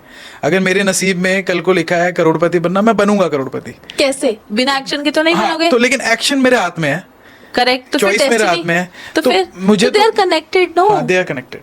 तो मैं तो ये मतलब लोगों को कहता हूँ कि आपके हाथ में डेस्टिनी शायद नहीं है। आप किस घर में पैदा होगे आपको नहीं पता, कहाँ मरोगे नहीं पता आपको, वो आपकी सोल चूज करके आती है। अमिताभ बच्चन जी ने शायद बोला दैट हम सब इसके कठपुतली हैं। हाँ, कठपुतली है ना। हम यहाँ पे अपना रोल प्ले कर रहे हैं और जब वो रोल प्ले हो जाता है हम यहाँ से चले जाते हैं। So detachment is the key one. Second is that you have to play your role with complete honesty. ठीक है। ठीक है। तो हमारी सोल ने ऑलरेडी चूज किया है कि इस फैमिली में आना है, ऐसे आना है, ये मिलेगा और ये हम करेंगे। इसके बाद 20% हमारी फ्री विल है कि हम उसको बेटर कैसे बनाते हैं। किस्मत में आप ये लेके आए हो। अब ऐसे तो कई लोग हैं बहुत अमीर घर में पैदा होते हैं बट वो सब कुछ उजाड़ देते हैं, जीरो निल हो जाते हैं। होते हैं। क्यों? क्योंकि उनकी फ्री विल जीरो थी। उन्होंने फ्री विल अपनी यूज ही नहीं की, उन्होंने सोचा कि हम यहाँ पैदा हुए हैं तो हम तो राजा ही पैदा हुए हैं, है ना, बट वो रंग बन जाते हैं। बन जाता है, सही है। क्यों बन जाते हैं? उनके चार्ट में तो शायद नहीं होता। मेरे पास एक क्लाइंट आए थे, वो हस्बैंड वाइफ थे, एंड उनके चार्ट में 4 5 6 था। अभी हम लोशो ग्रिड बात करेंगे कभी अगर टाइम मिलेगा। तो उनके चार्ट में एक एरो होता है जिसको हम बोलते हैं 4 5 6, जिसको हम बोलते हैं राजयोग का एरो। ठीक है। तो मैंने उनसे पूछा कि मैंने उनके चार्ट में देखा और 492 भी था, इंटेलिजेंस का प्लेन भी था और ये भी था। तो मैंने बोला कि आपका काम अच्छा चल रहा होगा। मैंने जब उनसे बात की कि आपका काम तो अच्छा चल रहा है, आपको क्या टेंशन है, राजयोग बना हुआ है। कहते हैं कि नहीं, हमें तो बहुत लॉसेस होते हैं क्योंकि मेरे हस्बैंड शॉप पे ही नहीं आते, जाते ही नहीं है। तो जितना फादर ने जितनी फैक्ट्री खड़ी करके दी थी, अब वो भी लॉसेस में जा रही है और हम रेंट पे आ गए हैं। तो किस्मत में था, फ्री विल जीरो थी कि मैं तो पैदा ही उस घर में हुआ हूँ। तो राजयोग होने के बाद भी आपकी अगर फ्री विल नहीं है तो किस्मत भी आपको सपोर्ट नहीं करेगी। मतलब एक इंसान ऑल कनेक्टेड है। Karma is also connected to destiny. If you don't do karma, वो डेस्टिनी भी आपकी अच्छी काम नहीं करेगी। दैट्स व्हाट यू से। अब जैसे एक बर्थ चार्ट हो, ठीक है, एक बर्थ चार्ट है, अगर उसमें पैसे के पुअर मैनेजमेंट के नंबर्स हैं, जैसे 8 नहीं है, 6 मिसिंग है, पुअर मनी मैनेजमेंट, 8 पैसे का, नॉलेज का नंबर है, 6 वीनस का नंबर है, यानी कैरियर का, मनी का, अपॉर्चुनिटीज का, दोनों मिसिंग है, और आप उनसे इंसान को बोल रहे हो कि तुम सीए बन जाओ और फाइनेंशियल मैनेजमेंट सीख लो। वो बेचारा शायद धक्के लगा के सीख भी लेगा, बट वो वहाँ पे फ्रस्ट्रेट होगा, वो कभी वहाँ पे सक्सेसफुल नहीं होगा क्योंकि वो उसकी किस्मत नहीं थी। वो पेरेंट्स ने रिश्वत देके, धक्के खिला के, इधर उधर करके उसको कर तो दिया आगे, but that was not his destiny. तो ये जो चीज आप बता रहे हैं, that is related to numerology. ये इससे रिलेटेड है? I am connecting, trying to connect the dots from everywhere. अच्छा, तो मैं जानना चाहता हूँ, चलिए हम इसको पॉडकास्ट को उस दिशा में ले जाते हैं। लोगों को 3-4 ऐसे जगहें हैं जहाँ लोगों को तकलीफ होती है, या कई लोग जो देख रहे हैं उनको भी होगी। एक हेल्थ से रिलेटेड, वेल्थ से रिलेटेड है, करियर से रिलेटेड है, रिलेशनशिप से रिलेटेड है। इनके बारे में बात करते हैं। आप न्यूमरोलॉजी में क्या क्या सोल्यूशंस हो सकते हैं उनके बारे में बताइएगा, जो व्यूवर्स देख रहे हैं वो कर सकते हैं खुद। अगर किसी को पैसे से रिलेटेड प्रॉब्लम है तो वो कैसे चेक कर सकता है अपने डेट ऑफ बर्थ से, या फिर उसका जो भी आप मतलब न्यूमरोलॉजी में उनको सजेस्ट करना चाहेंगी, और उसकी क्या रेमेडी हो सकती है जिससे उनका वेल्थ से रिलेटेड चीज़ें सॉल्व हो जाए। हालांकि मैं ये डिस्क्लेमर ज़रूर देना चाहूँगा, मेहनत करनी है, बगैर मेहनत तो कुछ भी नहीं होना। हम भी यहाँ पे बैठ के बात कर रहे हैं, वी आर ऑल्सो शूटिंग, सब अपना काम कर रहे हैं, लेकिन फिर भी कई लोग होते हैं ना, वो कहते हैं कि हम बहुत मेहनत कर चुके हैं, हमारे काम नहीं बनते। तो उनको आप क्या कहना चाहेंगे? देखिए, सबसे पहले अगर हम न्यूमरोलॉजी के पर्सपेक्टिव से बात करें और पैसे के पर्सपेक्टिव से, बिजनेस के, करियर के पर्सपेक्टिव से बात करें, हालांकि हर एस्पेक्ट से जरूरी है ये, बट बिजनेस और मनी के एस्पेक्ट से सबसे ज्यादा जरूरी है आपका नाम और आपका सिग्नेचर। ठीक है, यहाँ तक कि आपका बिजनेस कार्ड भी, यानी विजिटिंग कार्ड भी। मैंने बहुत सारे लोग देखे हैं, मैं कहती हूँ विजिटिंग कार्ड दिखाओ अपना, आपका बिजनेस सफर करो, कहते हैं बनाया ही नहीं। वाई, क्यों नहीं बनाया? Because that is your image. जैसे आपका आधार कार्ड है वो आपकी आइडेंटिटी है, इसी तरह आपके बिजनेस की आइडेंटिटी आपका बिजनेस कार्ड, विजिटिंग कार्ड है। वो सबसे पहले डिफाइन कर देता है अपने कलर्स क्या लिए हैं, लोगों का क्या है, सब कुछ। बट अपार्ट फ्रॉम दैट आपका नेम एंड सिग्नेचर सबसे इंपॉर्टेंट है। अगर आपका सिग्नेचर पेसिमिस्टिक सिग्नेचर्स हैं, लाइक उसमें बहुत ज्यादा सर्कल्स हैं, लूप्स हैं, इनकम्प्लीट सिग्नेचर्स हैं, नॉट, कई सिग्नेचर्स ऐसे होते हैं जैसे डोनाल्ड ट्रम्प का सिग्नेचर आप देखें, ठीक है, ऐसे वो कुछ सिग्नेचर करते हैं लाइक मैगी, आपको समझ नहीं आएगा, है ना। तो उनकी स्ट्रेटजीज उन्हीं को ही समझ आती थी, एंड बहुत ज्यादा लोग उसको अप्रिशिएट नहीं करते थे, एंड ही वाज सूनर और लेटर थ्रोन आउट ओनली, है ना, वो बाहर चले गए थे। आपके सिग्नेचर सबसे पहले सही होने चाहिए and going towards the growth. Second, आपका नाम। फॉर एग्जाम्पल, अगर मैं नंबर 1 हूँ, ठीक है, नंबर 1 का मतलब हुआ I am born on 1st, 10th, 19th और 28। अगर आप इनको सिंगल डिजिट पे लाएंगे तो ये 1 पे आ जाएगा, किसी भी महीने की हो। मतलब आप अपने जो भी जिस भी डेट में आपका जन्म हुआ उसको टोटल करेंगे सिंगल डिजिट में 1 आना चाहिए। तो आप फॉर एग्जाम्पल, मैंने मतलब एक नंबर का एग्जाम्पल, ठीक है, 1 होता है सूर्य का नंबर, ठीक है। तो अगर मेरे सिग्नेचर्स पर से 4 पे या 8 पे टोटल हो रहे हैं, यानी कि राहु के नंबर पे या शनि के नंबर पे टोटल हो रहे हैं, which are anti enemies of number 1, तो क्या होगा? अगर मैं अपने एनिमी को अपने घर में सुलाऊंगी तो वो सोएगा, वो तो मुझे नुकसान देगा। तो इसी तरीके से आपका नाम अगर आपके साथ जेल नहीं कर रहा, आपके डेट ऑफ बर्थ के साथ या आपके डेस्टिनी नंबर के साथ, आपके लाइफ पाथ नंबर के साथ अगर जेल नहीं कर रहा, तो आपको आपके करियर में, आपके मनी में प्रॉब्लम्स आएंगी ही, आप वहां पे झटके खाओगे ही, आपको एक स्टेबिलिटी नहीं मिलेगी। प्लस जो आपका डेट ऑफ बर्थ का चार्ट बनता है वहां से भी हमें देखना पड़ता है कि जो मिसिंग नंबर्स है, फॉर एग्जांपल 8 नंबर, अब आप नाम में तो नहीं ले सकते, तो हम बोलते हैं 8 नंबर का उपाय कर लो। क्यों? 8 नंबर पैसे का, मनी और फाइनेंस और नॉलेज का नंबर है। पैसा होगा तभी उसको आप सेव करोगे, और नॉलेज होगी तभी तो आप गुड मैनेजमेंट ऑफ मनी करोगे। सही है। तो 8 नंबर का उपाय करना बहुत जरूरी है। उसके लिए आप क्या कर सकते हो, आप क्रिस्टल्स पहन सकते हो। क्रिस्टल्स बहुत अच्छे से वर्क करते हैं जब हम 8 नंबर की बात करते हैं। या फिर आप अपनी नॉर्थ वेस्ट की डायरेक्शन को घर में एक्टिवेट कर सकते हैं। नॉर्थ वेस्ट को कैसे एक्टिवेट कर सकते हैं? वहाँ पे एक कॉपर का कलश रख के उसके अंदर आप पानी रखें, थोड़ा सा जल भरें, थोड़ा सा 1 चुटकी चावल रखें और उसको ढक दें। Try and change the water daily. तो ये सभी के लिए आप बता रहे हो? ये नंबर जेनेरिक नंबर 8 जिसका मिसिंग है वो बता रहे हैं, जिसका चार्ट में नंबर 8 नहीं है और पैसे की दिक्कत तो है। चार्ट कैसे डिफाइन करते हैं? मतलब कैसे? जैसे आप डेट ऑफ बर्थ देखिए, आपका डेट ऑफ बर्थ है जैसे 21 फरवरी 1994, जैसे मेरा जून है 21 जून 1994, तो 8 मिसिंग है 21061994, हाँ मिसिंग है ना। हमारी कुछ कैलकुलेशंस भी होती हैं, या तो मैं वो कैलकुलेशंस आपको करके दिखा सकती हूँ। अगर आप चाहती हैं तो बिल्कुल आप बताएं। मतलब हम नहीं तो आप चाहते जेनेरिक, अगर आप जेनेरिक देखेंगे तो 8 मोटा मोटा पैसे के लिए होता है, वो मिसिंग है। मिसिंग है। तो आप नॉर्थ वेस्ट को एक्टिवेट करेंगे। अच्छा। या फिर आप क्रिस्टल्स को वेयर कर सकते हैं। अच्छा जो व्हाइट नॉर्मल प्लेन स्पैटिक क्रिस्टल होता है या क्लियर क्वार्ट्ज होता है, आप उसको पहन सकते हैं। अच्छा, तो वो करने से आपका वो जो 8 नंबर की डेफिशिएंसी है वो, देखिए डेफिशिएंसी जो जिसके साथ आप बॉर्न है वो क्वालिटी होना, और एक जो आप क्रिएट कर रहे हैं उसमें डिफरेंस हमेशा आएगा। ठीक तो है। वो 60-70% आपकी प्रॉब्लम को सॉल्व करने लगेगा। या फिर आपका 6 नंबर होता है मनी का, वीनस का, शुक्र का, अपॉर्चुनिटीज का। अगर आपका वो भी मिसिंग है तभी भी आपको करियर में अपॉर्चुनिटीज में प्रॉब्लम आती है। कई बार होता है कि अपॉर्चुनिटीज आ ही नहीं रही, तो आप ग्रो कैसे करोगे? सही है। अगर ऑप्शन ही नहीं मिलेगी तो ग्रो कैसे करेंगे ना। और या फिर अगर आ रही हैं तो हम उसको ग्रैब नहीं कर पा रहे राइट टाइम पे, या मनी से कंसर्न शुक्र, तो उसके लिए आप क्या कर सकते हो, फ्राइडे के दिन आप चांदी का कड़ा पहन सकते हैं अपने हैंड में, या फिर आप मेटल की वॉच पहने अपने हाथ में, ठीक है। लेफ्ट हैंड में। ठीक है, तो ये भी आपकी 6 नंबर की डेफिशिएंसी को पूरा करता है। पूरा तो नहीं करेगा, 60-70% आपको रिलीफ देगा। अच्छा। तो this is a generic remedy अगर आपका 8 या 6 मिसिंग है, जो मनी के इश्यूज को आप रिजॉल्व कर सकते हो। तो ये तो आपने बात कही कि जिनके बर्थ डेट में 6 और 8 मिसिंग है, they can do these things to for wealth के लिए, पैसे के लिए। ये अच्छा जेनरिक आपने बात उनको बताई, रेमेडी बताई। अभी बात करते हैं रिलेशनशिप को लेके। बहुत सारे लोगों के रिलेशनशिप में बड़े प्रॉब्लम इशू आते हैं। शादी कर ली है, शादी नहीं चल रही है, और इंडिया में अगर आप डेटा भी देखो तो डिवोर्सेस और इन सब के नंबर्स बहुत बढ़ रहे हैं। पहले नहीं होता था इतना, अभी बहुत बढ़ रहे हैं। तो उनके बारे में आप क्या सजेस्ट करना चाहोगे?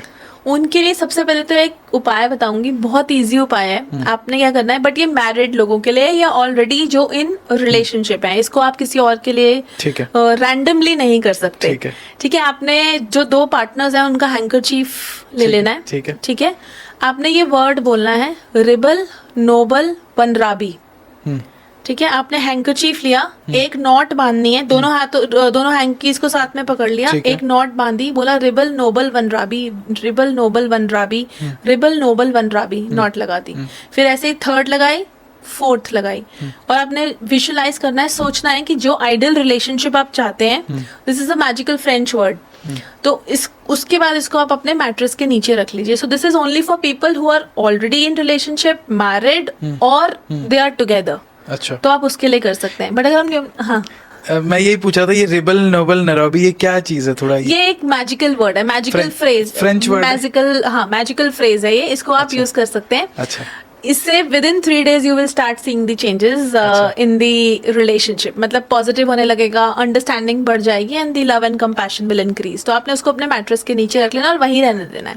अच्छा, ठीक है। एंड अगर हम न्यूमरोलॉजी के पर्सपेक्टिव से देखें तो हमें रिलेशनशिप्स की जब हम बात करते हैं तो 2 नंबर बहुत जरूरी है। मून का नंबर है, सेंसिटिविटी का नंबर है, रिलेशनशिप का नंबर है। तो जब 2 नंबर दोनों ही हस्बैंड वाइफ के चार्ट से, और 6 नंबर वीनस शुक्र और मतलब 2 and 6 both are very important for a relationship. अगर दोनों ही गायब हो जाएंगे तो रिलेशनशिप में प्रॉब्लम्स हो सकती हैं, अगर दोनों ही पार्टनर्स के पास नहीं है बर्थ चार्ट में। मतलब आप ये कह रहे हैं कि अगर किसी की वाइफ है और हस्बैंड वाइफ के दोनों बर्थ डेट में 2 और 6 नंबर आ रहा है तो उनकी कंपैटिबिलिटी कंपैटिबिलिटी ज्यादा बेटर होंगी। बट हम कंपैटिबिलिटी एनालिसिस वैसे न्यूमरोलॉजी में अलग से करते हैं, जिसमें 5 पैरामीटर्स होते हैं, उनको चेक किया जाता है, जिसमें हम नेम कंपैटिबिलिटी को भी चेक करते हैं कि मेरा नाम और आपके नाम की फ्रीक्वेंसी मैच कर रही है या नहीं कर रही।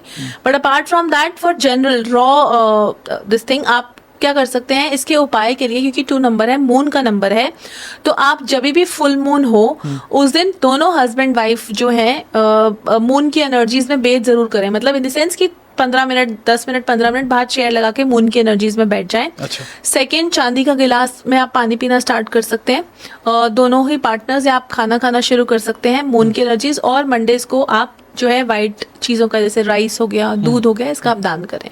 अच्छा, तो इनके रिलेशनशिप में ये सही रहेगा। कई ऐसे लड़के हैं जिनकी शादी नहीं हो रही, या जो लड़कियां उनको उनका लाइफ पार्टनर नहीं मिल रहा, उनके लिए भी कुछ इलाज है आपके पास, या इस तरीके की न्यूमरोलॉजी मैजिकल फ्रेज दूं या न्यूमरोलॉजी दूं जो उनके लिए काम कर जाए? देखिए, अगर आपको पार्टनर नहीं मिल रहा या फिर आप अपने मन चाहा पार्टनर से शादी करना चाहते हैं, तो उसके लिए मैजिकल फ्रेज देती हूँ पहले। ये किंग सोलोमन का मैजिकल फ्रेज है, यस राय, YESERAY, यस राय। ओके, आपने क्या करना है, आपने विजुअलाइज करना है कि आप कैसा पार्टनर चाहते हैं या क्या आप चाहते हैं। उसके बाद आपको ये फ्रेज 3 बार बोलना है, और उसके बाद आपको फिर से वही विजुअलाइजेशन करनी है और सो जाना है। ये आपको लगातार 11 डेज के लिए करना है। ठीक है। तो जो भी आप मैनिफेस्ट करना चाहते हैं वो आपको धीरे धीरे, अगर आप किसी पर्टिकुलर इंसान के लिए कर रहे हैं तो आपको वो रिजल्ट दिखने ही लगेंगे। एंड अगर आप मैरिज प्रपोजल्स के लिए कर रहे हैं तो मैरिज प्रपोजल्स या जो भी आप चाह रहे हैं वो आने शुरू हो जाएंगे। चलिए, तो बहुत बढ़िया बात आपने बताई। लोग अच्छे अच्छे कमेंट करेंगे अब तो क्योंकि ये बड़ी प्रॉब्लम है। मतलब अगर आप देखें तो क्वेश्चंस आए थे हमें इस तरीके के, इसलिए मैंने पूछा।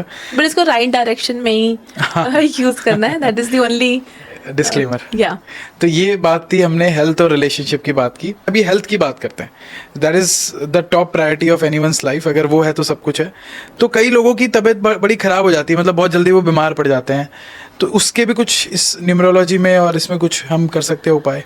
जब आपके मिसिंग नंबर्स रहते हैं ना, उन मिसिंग नंबर्स के हिसाब से आपकी बॉडी में उस ऑर्गन में जो हमारी ग्रिड बनती है, लोशो ग्रिड बनती है, वो हमारे बॉडी पार्ट्स को डिवाइड करती है। तो जिस भी नंबर को आप मिसिंग रहेंगे ना, वहाँ पे वो एनर्जी का या वो ऑर्गन का आपको इशू रहता है। जैसे फॉर एग्जांपल मेरे एक क्लाइंट थे, उनका लेफ्ट रो भी खाली था, राइट रो भी खाली था, and later on he got paralysis. तो अब इसके लिए जेनेरिक कहना बहुत मुश्किल रहेगा, क्योंकि क्या नंबर मिसिंग है और वो किस डायरेक्शन में है, आपकी किस बॉडी पार्ट को रिप्रेजेंट कर रहा है, उसके अकॉर्डिंग जो होता है उसकी रेमेडी हो सकती है। हम उसको नंबर को पायरा कार्ड से भी रेक्टिफाई करते हैं, पिरामिड्स रख के भी रेक्टिफाई कर सकते हैं। एंड बाकी नेम, जैसे मैंने बोला, वो हमारे हर एस्पेक्ट को इफेक्ट करता है, हमारे रिलेशनशिप को भी अफेक्ट करता है, मनी को तो करता ही है, और हमारी हेल्थ को भी इफेक्ट करता है। अगर आपका नाम ऐसा है 7 पे टोटल हो रहा है तो आप बहुत सोचते होंगे, आपका माइंड नॉन स्टॉप चलता रहता है, डिप्रेसिव टेंडेंसीज होने लगती हैं, स्लीप इश्यूज होने लग जाते हैं। न्यूमरोलॉजी एक ऐसी साइंस है जिसको मैं बोलूँगी एक तरीके से ये अपने आप में संपूर्ण ज्ञान है। अगर हम उसको पूरा बैलेंस करके चलेंगे तो बहुत सारी चीज़ों से आप नॉर्मली बाय स्मॉल रेक्टिफिकेशंस भी आप। तो आपने जैसे नाम के बारे में बताया, तो नाम में मैंने ये सुना है कि इस चीज़ को बॉलीवुड में भी लोग बहुत मानते हैं, या फिर आप देखिए पॉलिटिशियन भी बहुत मानते हैं, वो अपने नाम में चेंज करवा लेते हैं। आयुष्मान खुराना का मैंने पढ़ा था न्यूज़पेपर में कि उनके फादर भी शायद न्यूमरोलॉजिस्ट थे, और वो उन्होंने उनके नाम पे कुछ एक्स्ट्रा नेम चेंज वगैरह करवाया। तो क्या ये चीज़ें कैसे मतलब करती है? और कोई अपने नाम में, जैसे आपने 7 नंबर का बताया कि जिसका टोटल 7 आ रहा है, तो कोई अपने नाम से नंबर कैसे निकाल सकता है? मतलब उसके बारे में थोड़ा बताइए। नाम सबसे जरूरी तो एक ये यहाँ पे देखने वाली बात, अगर आप आयुष्मान खुराना के स्पेलिंग के चेंज के बाद if you see there is a sharp steep rise in his career. क्योंकि अगर आपका नाम का टोटल, देखिए हमारे बर्थ के साथ क्या कांस्टेंट है, एक आपका डेट ऑफ बर्थ कांस्टेंट है, और आपका डेट ऑफ, जो आपका नेम है वो आपके डेट ऑफ बर्थ से, उससे नेम सर्टिफिकेट से शुरू होता है, डेथ सर्टिफिकेट तक जाता है, और उसके बाद भी उसके बाद भी आपको उसी नाम से जाना जाता है, चाहे कितनी भी पुश्तें चली जाएं, ये मेरे दादा थे, ये मेरे परदादा थे, तो आपके नाम से ही आप जाने जाते हैं। यानी it is that vibration that is there for years और मोर, है ना। आज भी आप नेहरू जी को याद करते हो, गांधी जी को याद करते हो, तो कैसे याद करते हो? नाम से याद करते हैं, करेक्ट। तो नेम एक ऐसा सोल इम्प्रिंट है, अगर वो गलत है आपका, तो आप मान के चलें कि आपकी लाइफ के जिस एस्पेक्ट को वो हिट कर जाएगा, उसको आप सॉर्ट आउट नहीं कर पाएंगे, आप वहीं उलझे रहेंगे। तो नाम एक ऐसी चीज़ है जो आपके डेट ऑफ बर्थ की तरह कांस्टेंट है। करेक्ट अगर आपका नाम नहीं है, आप उसी चीज़ पे ऐसे स्ट्रगल करते रहेंगे जहाँ पे आपको पहुँचना है आप पहुँच नहीं पाएंगे। अगर आपके डेट ऑफ बर्थ में 6 भी है, 8 भी है, 5 भी है, राजयोग भी बन रहा है, ऊपर मेंटल प्लेन भी पूरा है, बट अगर नाम एनिमी नंबर पे आ गया है तो वो जो रखा है वो वहीं पे रह जाएगा। कई लोग मेरे पास आते हैं जिनके पास सब कुछ है, पैसे भी हैं, करियर भी है, रिलेशनशिप भी सही है, बट वो स्ट्रगल कर रहे हैं अपनी लाइफ में क्योंकि उनको मेंटल पीस नहीं है, उनको चैन नहीं मिल रहा, उनको कंफर्ट नहीं मिल रहा, डिस्कम्फर्ट है। टोटल किया तो नाम केतु के नंबर पे टोटल हो रहा है, वहां पे डिस्कम्फर्ट है, अनइजीनेस है, पीस ऑफ माइंड नहीं, क्योंकि 7 नंबर मेंटल पीस का भी होता है, बट अगर वो नाम में आ जाता है तो वो रिवर्स इफेक्ट दे जाता है। अच्छा, तो कोई कैसे पता कर सकता है? कुछ ऐसा कोई जेनरिक चीज हो सकती है जिससे वो पता कर पाए? देखिए, हर अल्फाबेट के अपने नंबर्स हैं असाइंड, ठीक है। ए का 1 है, बी का 2 है, C3, D4, तो आप उनको टोटल करके अपना नाम का टोटल निकाल सकते हैं। But it is not that easy as people think कि हमने सिर्फ टोटलिंग वहां पे कर ली। वो शेल्डन कैलकुलेटर यूज करते हैं लोग। हाँ, वो भी होता है, पाइथागोरियन भी होता है, एंड चाइनीज भी होता है। There are different methods to do it. कौन सा एक्यूरेट है आपके? सभी एक्यूरेट है। हाउ आई डू इज कि I amalgamate all 3 and give you 1 name, because जितने भी नेम कैलकुलेशंस हैं, हर अल्फाबेट, अगेन जब हम एनर्जी और फ्रीक्वेंसी पे आते हैं तो हर एक की अपनी एक एनर्जी। तभी तो देखो एकता कपूर जो है, उन्होंने हर सीरियल के आगे के लगाया हुआ है, क्योंकि उसकी frequency is auspicious, is good for her, right. तो हर अल्फाबेट की अपनी एनर्जी है, और जिस भी हम साल के अंदर होते हैं, ओके, जैसे फॉर एग्जांपल 2024 है, तो जरूरी नहीं है कि मेरा पूरा नाम तो है ही है, बट उस नाम के अंदर कौन सा अल्फाबेट एक्टिवेटेड है, इसको भी हम चेक करते हैं कि आर की एनर्जी चल रही है और सरनेम में से कौन सी एनर्जी चल रही है। यहाँ तक कि बहुत लोग जानते नहीं है, जो आपका सरनेम होता है वो भी आपकी एनर्जीज को अफेक्ट करता है। सिर्फ आपका फर्स्ट नेम नहीं, आपका सरनेम, जिसको हम एंसेस्ट्रल नेम बोलते हैं, अगर उसमें भी इश्यू है तो आपका अगर फर्स्ट नेम कितना भी स्ट्रांग हो, आपको सपोर्ट एंसेस्टर की नहीं मिलेगी। जिन लोगों का सरनेम 2 पे आ जाता है, 7 पे आ जाता है, वहां पे हम सरनेम मॉडिफिकेशन की भी सजेशन देते हैं। तो आप एक्स्ट्रा चीजें जोड़ते हैं उस पे? अल्फाबेट्स जोड़ सकते हैं या मिडिल नेम ले सकते हैं, इट कैन बी रेक्टिफाइड। अच्छा, ठीक है। ये तो हमने बात की कि कोई न्यूमरोलॉजी से, हेल्थ से कैसे चीज़ें ट्रैक कर सकता है। आई थिंक हमने हेल्थ, वेल्थ और रिलेशनशिप पे बात कर ली। करियर पे बात रही है। करियर को शायद आप मनी से जोड़ के देखोगे, कैसे देखोगे? 6 और 8 का कॉम्बिनेशन। 6 का कॉम्बिनेशन है, ठीक है। देखिए, करियर को अगर हम देखेंगे, करियर बहुत सारे फैक्टर्स पे डिपेंड करता है। अगर 6 और 5 आपके पास है, 6 है या 5 है, तो आप ब्यूटिफिकेशन, इंटीरियर, परफ्यूम्स, ऐसे मतलब जहाँ पे भी सुंदर वीनस से जुड़ी हुई चीजें आएंगी। अब 3 आ रहा है, 9 आ रहा है, तो आप CA कर सकते हैं, क्योंकि 9 आपको नेम एंड फेम देगा ही। अगर आपका 4 है, 9 है, 2 है, इंजीनियरिंग प्लेन आ गई, तो आप इंजीनियर, डॉक्टर, ऐसी वाली स्ट्रीम में जा सकते हैं। तो it depends upon how your grid is being formed. अच्छा, ठीक है। अब कई लोग ऐसे कहते हैं कि उनके काम ही नहीं बनते हैं, वो जो करते हैं मतलब उसमें उनको सक्सेस नहीं मिल पाती, तो उन लोगों का क्या प्रॉब्लम हो रहा होता है? इनमें से कुछ मिसिंग रह रहा होता है, या तो उनका नाम पूरा नहीं होता। यहाँ तक कि हमें मोबाइल नंबर के बारे में हमने नहीं की है, मोबाइल नंबर भी इफेक्ट करता है। अच्छा। अगर आपका नाम सही नहीं है, आपके सिग्नेचर्स आर इनकरेक्ट, सिग्नेचर का टोटल नहीं है सही, या फिर आपका मोबाइल नंबर इनफैक्ट बहुत मैटर करता है। अगर आपका मोबाइल नंबर जो है उसमें आपने 3 बार या 4 बार 2 ले लिया, it's a number of moon. बहुत लोग क्या करते हैं, इजी बनाने के लिए उसको बहुत बार रिपीट कर लेते हैं। जैसे 999 कर दिया, या तो उससे क्या हो गया, मल्टीपल 9s आप ले लिए। 9 क्या होता है, ह्यूमैनिटेरियन नंबर है, हम्बल है ये नंबर, ठीक है। नेम एंड फेम देता है, but it's number of humbleness also. तो these people get lot of frustration because you are humble but not the other person is. आप करते रहते हैं but you don't get that in return. तो वो क्या होता है, उनके बिहेवियर में एजिटेशन, अग्रेशन, एरोगेंस, वो सब चीजें आने लग जाती हैं। 2 आपने बहुत बार रिपीट कर दिया, तो these people will be very. 2 वैसे भी मून का नंबर है, मून ऊपर जाता है, नीचे आता है, ग्रो एंड इट डिक्रीजेस। तो क्या होगा, मूड स्विंग्स बहुत बढ़ जाएंगे, है ना, इरिटेबल बिहेवियर हो जाएगा। 2 is a number of relationships, तो हो सकता है आपके मल्टीपल रिलेशनशिप्स होने लग जाएं, या आप फैमिली में you become too sensitive with your partner, तो बहुत ज़्यादा भी जब हम कोई चीज़ ले लेते हैं, तो everything has to be checked कि क्या प्रॉब्लम हो रही है, कि उसका नाम गलत है, सिग्नेचर गलत है, मोबाइल नंबर में क्या रेक्टिफिकेशन की जरूरत है, या हो सकता है उसने बिजनेस कार्ड ऐसा बनाया है जो उसको ग्रो ही नहीं करने दे रहा, उसने ब्रह्म स्थान को दबा दिया। अगर ब्रह्म स्थान को बिजनेस कार्ड में आपने दबा दिया, तो आप कितनी भी चाहे सेल करने की कोशिश कर लो, आप सब कुछ परफेक्ट कर लो, आपकी सेल्स उठेंगी ही नहीं। तो ये सारी चीज़ें इंटरकनेक्टेड है, आप ये कह रहे हैं। लास्ट में मेरा एक क्वेश्चन है कि क्या जो डेस्टिनी है लोगों की वो भी बेटर हो सकती है अगर हम न्यूमरोलॉजी और एस्ट्रोलॉजी में जाएं? क्या वो, कई लोग कहते हैं ना कि मेरी किस्मत ही ख़राब है, तो क्या इसमें इसका भी उपाय है कि वो अपनी किस्मत अच्छी कर सकता है? पहली बात तो ऐसे बोलना ही नहीं चाहिए कि मेरी किस्मत भी खराब है, because I am a strong believer that what you से इज व्हाट यू क्रिएट। अच्छा, ठीक है, ये बहुत अच्छी बात लगी मुझे आपकी। कि अगर आप बार बार बोलोगे कि मैं तो हुई बेकार, मैं तो हुई बेकार, मेरे बस की नहीं है, तो फिर वो होगा ही नहीं। यू क्रिएटिंग दैट, है ना। हम जब कोई मंत्र चैंट करते हैं, ओम नमः शिवाय, ओम नमः शिवाय, आप कुछ सोच के चैंट करते हैं तो आप वो क्रिएट करते हैं। आप लक्ष्मी जी का मंत्र करते हैं कि ओम महालक्ष्माय नमः, ओम क्रीम महालक्ष्माय नमः, तो आप क्या कर रहे हैं? मनी को मैनिफेस्ट कर रहे हैं, मनी अट्रैक्ट करने के लिए इस मंत्र को चैंट कर रहे हैं। बट अगर मैं सारी जिंदगी यही बोलती रहूं मेरे पास तो पैसा आएगा ही नहीं, मेरे पास तो पैसा, तो आप भी तो वो मंत्र ही बना दिया आपने उसको अपनी लाइफ का। मेरे से कुछ नहीं हो पाएगा तो होगा भी दैट योर मंत्रा। तो if you have made a Mantra like that, तो वो कभी नहीं होगा। सेकंड, यस, हम अपनी डेस्टिनी बना सकते हैं। लाइक आई सेड 20% हमारी फ्री विल होती है, और हम अगर इन सब चीज़ों को, अपनी एनर्जीज को बैलेंस रखें, पॉजिटिव थिंकिंग रखें, अपने नंबर्स को, अपने आसपास के जो सिग्नेचर्स हैं, विजिटिंग कार्ड, इन सब चीज़ों का ध्यान रखें, तो क्यों नहीं मिलेगी? द यूनिवर्स इज अबंडेंट, हम सबके लिए सब कुछ है यहाँ पे। It's just that we must know how to manifest it. तो मैनिफेस्टेशन के लिए कुछ आप जेनरिक चीज़ें बता सकती है जो लोगों को नहीं करनी चाहिए in order to attract bad things, या फिर ऐसी चीज़ें आप बताएं जिससे उनके पास गुड फॉर्चून आए, उनके लाइफ में अच्छा हो? सबसे इंपॉर्टेंट है मैनिफेस्टेशन के लिए कि stop thinking that it is impossible, always think it is possible. Second, कभी ये ना बोलो ना, नो, ये वर्ड्स हमारी डिक्शनरी में नहीं है। लाइक यू सेड कि मेरी किस्मत ही खराब है, मेरे से तो होगा ही नहीं, these words are not there for manifestation. And some people believe that it is very easy, मैंने आज सोचा और कल मैनिफेस्ट हो जाएगा। That is manifestation again is a belief system. You need to have a belief in that outcome, only then it is going to come true. So it is a consistent thinking process, or rather I would not say thinking, it is a consistent belief that I already have it.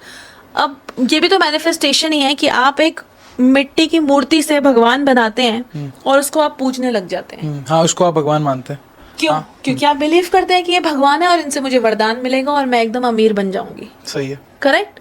तो आप क्या कर रहे हो? आप उस मिट्टी से मैनिफेस्ट कर रहे हैं, यू नो, आप उसको भगवान मान के आप उसको मैनिफेस्ट कर रहे हैं। तो जब हम एक स्टैच्यू से एनर्जी को मैनिफेस्ट कर सकते हैं, उनके अंदर प्राण प्रतिष्ठा करके, उनके अंदर जीव, मतलब उनके अंदर हम उसको भगवान बना के उसकी पूजा करके, तो अगर हम अपने थॉट्स को, हमारी बॉडी भी तो, और body is a temple, right, हम कहते हैं ना हमारा शरीर भी एक मंदिर की तरह है। तो अगर उसके अंदर हम पॉजिटिव थॉट्स डालेंगे और एक बिलीव डालेंगे कि ये चीज मेरी है, या 5 साल में मैं यहाँ हूँ, तो it is definitely possible that you are going to reach there. कई लोग ऐसा कह सकते हैं कि जो चीज़ हमारे पास है ही नहीं उसको हम कैसे मैनिफेस्ट करें। जैसे मैनिफेस्टेशन में बहुत सारी बुक्स लिखी गई है, तो उसमें कई लोगों का ये कहना होता है कि मुझे तो आगे आने वाले साल में मर्सिडीज़ लेनी है, तो वो ये सोचता है कि यार मेरे पास तो कुछ है ही नहीं मर्सिडीज़ का, मतलब मैं जी किस्तों पे रहूं तो मैं मर्सिडीज़ कैसे इमेजिन कर सकता हूँ?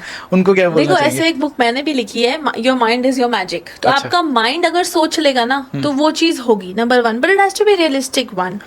ठीक है, अगर मैं आज the manifestation also works in steps, जब मैं ये मान लूंगी कि मुझे मर्सिडीज लेनी है, तो मैं क्या करूंगी?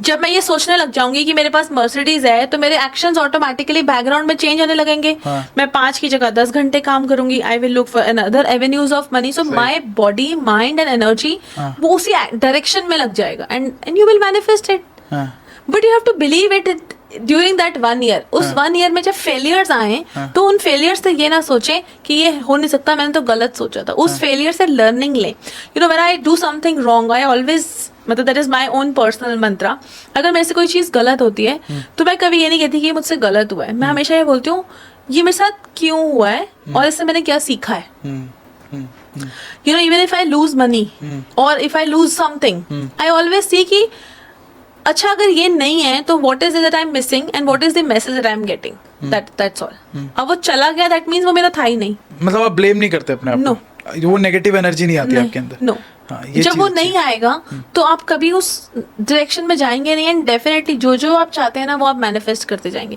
You know when I was a child, not child, 6th-7th grade में थी मैं, DDLJ मूवी आई थी, ठीक है, Shahrukh Khan, and I am a die hard fan of Shahrukh Khan, I have met him many times also. ठीक है। तो मैं ना अपनी मम्मी को बोलती थी कि काम तो मैं इनके साथ करूंगी मम्मा। मम्मा कहती तेरे को मूवीज में जाना ही नहीं, तो काम कैसे करेगी? मैं मम्मा को बोलती थी, मैंने कहा मम्मी आप देख लेना, एक दिन मैं शाहरुख खान को हक करके आऊंगी, आप देखोगे। ठीक है, एंड और वो मूवी नई नई आई थी, और तब we were also 7th-8th graders.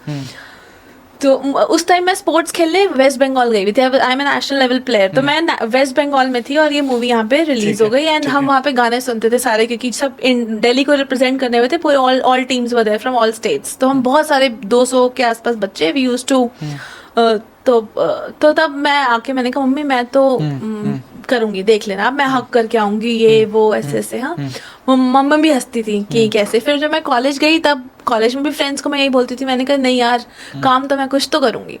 And you won't believe, when I started working after the first assignment, the second assignment was with Shahrukh Khan, and I went with my family, my daughter, my husband, and I literally hugged him and I started crying. तो it is that, you know, when you believe in something you will manifest it. You never know how the universe is, creating that for you. I never knew that I will become a healer or a numerologist. मैं तो शुरू से एक engineering background से, and a very educated, मतलब my mother is a retired principal like that.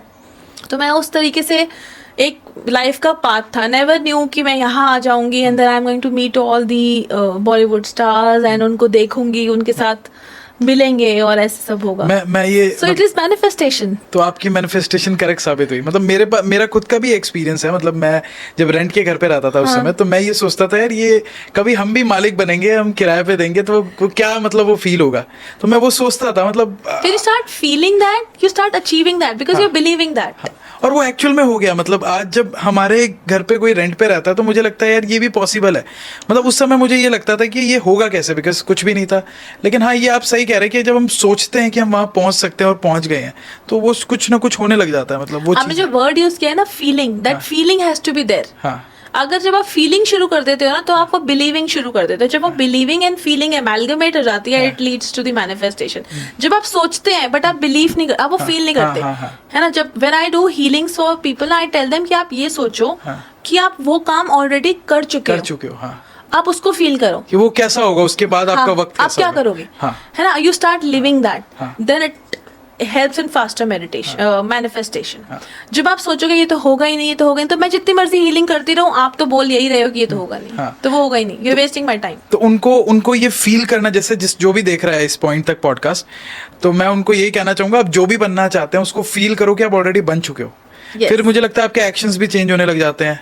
सब You कुछ, start working. you start working around it and the universe starts, you know, मैं तो शाहरुख खान की वो बात याद करती हूँ कि अगर आप किसी चीज को शिद्दत से चाहो ना, तो पूरी कायनात आपको उससे जुड़ जाती है। And I truly believe in that. And when I met him for the first time, I started crying. I told him that my whole life I kept saying that I am going to hug you, and today I am here hugging you and meeting you. एंड उसके बाद मैं और भी मिली 4-5 बार उनसे। उनके बारे में मैं जानना चाहता हूँ। मतलब मैं जब भी उनके इंटरव्यूज देखता हूँ मुझे मजा आ जाता है। मतलब उनसे कितना कोई सीख सकता है हर पॉइंट। मतलब वो फाइनेंशियली भी अगर आप देखिए, रेड चिलीज है, उनका बिजनेस कितना अच्छे से ग्रो कर रहा है। एंड अभी तो मतलब करियर वाइज भी वो इतने ग्रो कर रहे हैं, और इंटरव्यूज में भी उनकी बातें इतनी प्यारी होती है, बहुत सहज बातें करते हैं। हाँ, तो वो है कैसे, पर्सनली आप मिली भी हैं? बहुत, he is gem of a person, he is truly king Khan. मतलब जैसे बोलेंगे ना कि not me, my family has also met him, and उन्होंने मेरी डॉटर को उठाया, मेरी डॉटर को भी हग किया एंड बात की। And the next time when I went, तो मेरी डॉटर और मेरे हस्बैंड नहीं गए थे, but he recalled their names, you know, how is your daughter, how is, you know, because जब हम मिले तो इम्तियाज अली जी भी साथ में थे for the first time. So Harry met Sejal के बाद का ये बात है। तो they connected, Imtiaz Ali ji and my husband, they connected, and this happened. So next time when I met, so he specifically asked me about my daughter. So he's the person.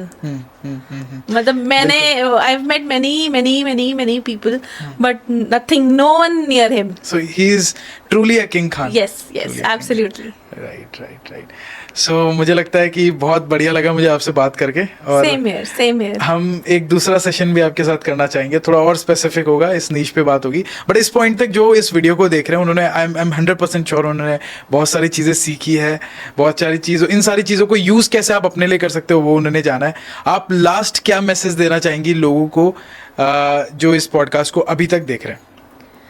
जो हमने अभी बात की, if you believe it you can make it and you can reach there. ठीक है। So never think that something is impossible, because the word impossible has I am possible. Alright, thank you so much Tara ji, आप आए podcast में। Thank you.